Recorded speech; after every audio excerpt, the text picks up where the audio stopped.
The first thing I'll tell you, especially if you're part of the prepper historian community, is to hit that subscribe button, because today's topic is the kind of forgotten wartime innovation that deserves to be preserved and shared. I want you to stay with me for the first minute here, because what you're about to learn isn't folklore, and it's not one of those exaggerated wartime rumours.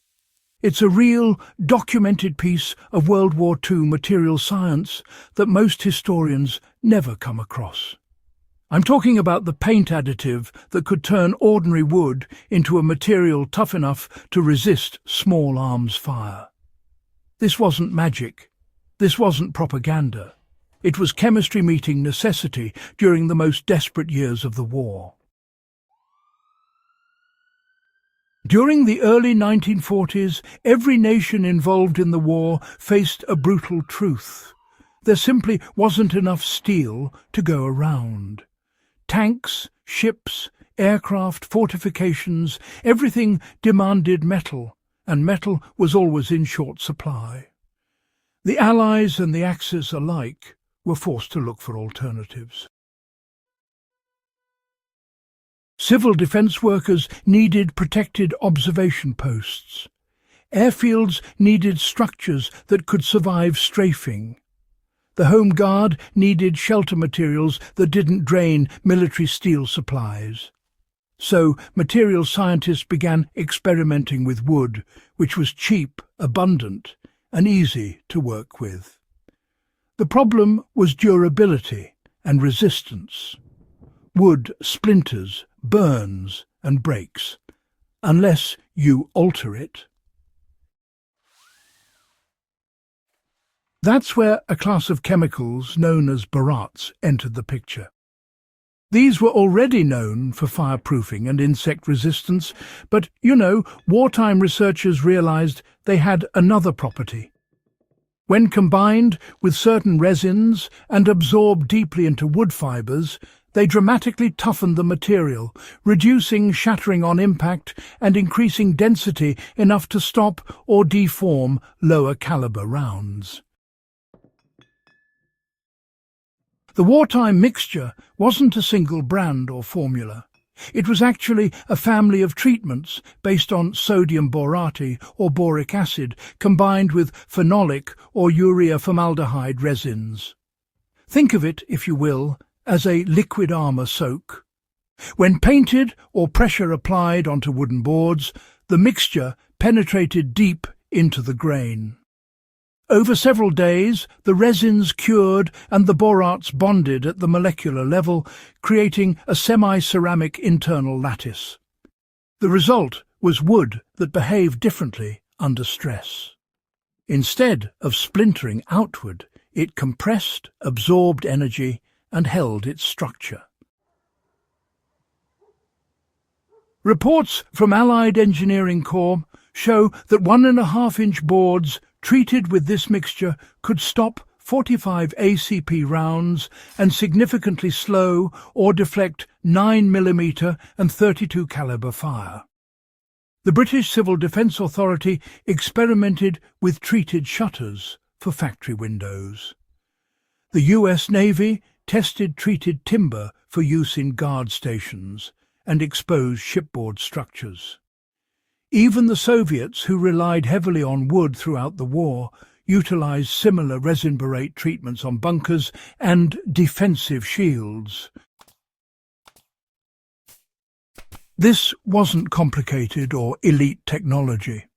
That was the point, really. You could brush it on like paint, soak panels in tanks, or pressure inject it into timber. Simplicity made it invaluable. If a coastal watch post needed reinforcement, workers painted several layers onto plywood sheets, dried them in the sun, then mounted the boards behind sandbags or metal frames. If a factory needed blast-resistant shutters, carpenters soaked planks overnight in vats of the solution before installing them. In emergency circumstances, soldiers mixed concentrated borate salts with whatever resin the supply depot carried and applied it with ordinary brushes or mops. Even without pressure treatment, the wood strengthened dramatically. With pressure or repeated soaking, the effect multiplied.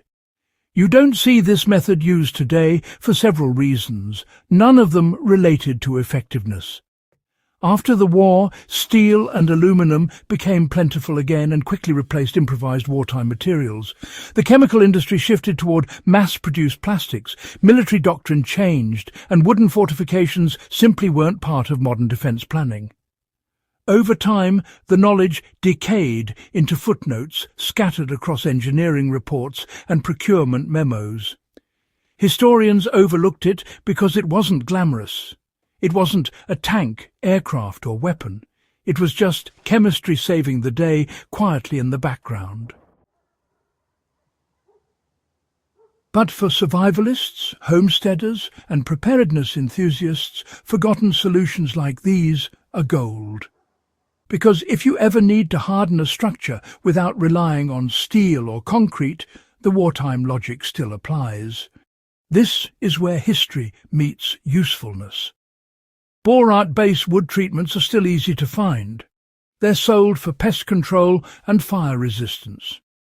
If you combine a borate solution with an exterior-grade resin, polyurethane works as a modern equivalent, you can recreate a simplified version of the wartime formula.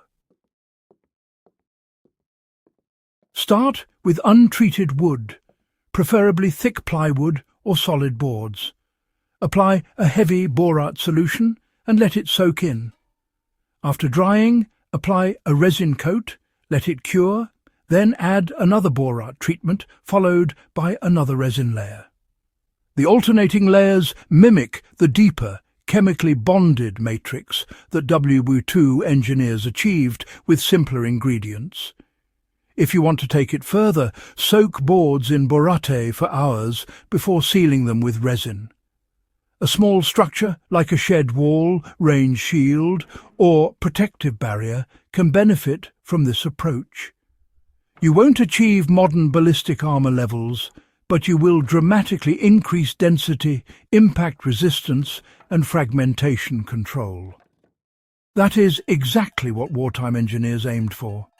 And it works today for anyone building a fortified workshop, a defensive outbuilding, or a safe practice barrier.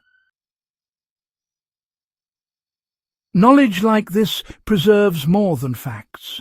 It preserves wartime ingenuity. It shows how ordinary materials combined with smart chemistry protected lives when steel was worth more than gold. When we study forgotten solutions, we add tools to our own preparedness toolkit. And the next time someone tells you wood can't defend against bullets, you'll know better, because the archives tell a different story. If you want more rare, deeply researched topics like this, make sure you subscribe to The Prepper Historian and share this video with fellow history lovers who appreciate the hidden side of WWII innovation.